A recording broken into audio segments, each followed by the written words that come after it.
অনুরাগের ছোঁয়া এক বড় আপডেট হতে চলেছে। সোনা যাকে নিজের মা বলে মানে আর বাবাকে বিয়ে করতে বলে, সেই চারু তাদের সঙ্গে যে কাম করলো আপনারা দেখে অবাক হয়ে যাবেন। হ্যাঁ বন্ধুরা, অনুরাগের ছোঁয়ার আগামী পর্বতে এমনটাই হতে চলেছে।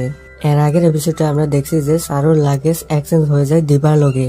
আর চারু ভাবে যে হয়তো কোনো চোরে এই কামটা করেছে, কিন্তু সূর্য দেখে বুঝে যায় যে এটা দিবারই লাগেজ হবে, কারণ সেই লাগেজে ফুল ছিল যেটা দিবা ইউজ করতো।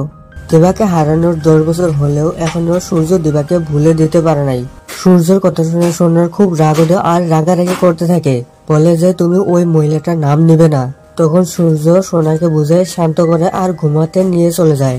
আরো ভাবে যে আমি লাগেজ নিয়ে একলাই সেই রেস্টুরেন্টে যাব, আমি দেখবো যে এটা অ্যাকচুয়ালি দিবার হয় না নাই। কিন্তু পরের দিন সকালে একটা ইমার্জেন্সি কামে সূর্য ঘর থেকে তাড়াতাড়ি বের হয়ে যায়, আর ওইদিকে থাকে সোনা আর চারু। তখন চারু একটা প্ল্যানিং করে আর বলে যে চলো আমরা দুইজনে যাই সেই লাগেজটা এক্সচেঞ্জ করে নিয়ে আসি।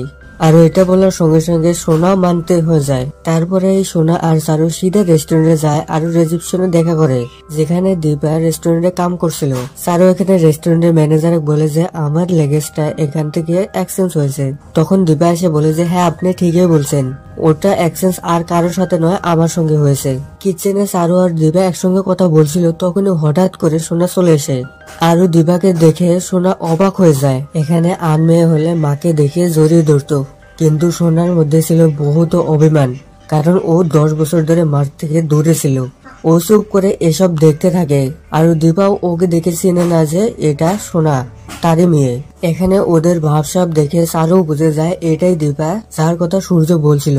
এখানে চারু চুপচাপ করে থাকে। তখন দিবা চারুর লাগেজটা নিয়ে আসে, আর লাগেজটা পেয়ে চারু আর সোনা ওখান থেকে চলে আসে।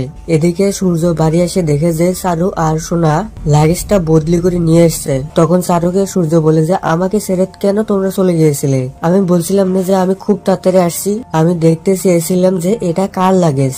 তখন সোনা বলে বাবা দেখার কিছু নেই, আমিও সঙ্গে গিয়েছিলাম, কিন্তু ওটা আমার মা না, আমি দেখছি ওটা অন্য ভদ্র মহিলার লাগেজ। তখন সূর্যেরও বিশ্বাস হয়, কারণ সোনা তো মিথ্যা কথা বলবে না। সূর্য আর দিবা কোনদিনও কি আবার মিলবে না? দেখতে থাকুন নেক্সট আপডেট, আর সাবস্ক্রাইব আর লাইক করে দিন।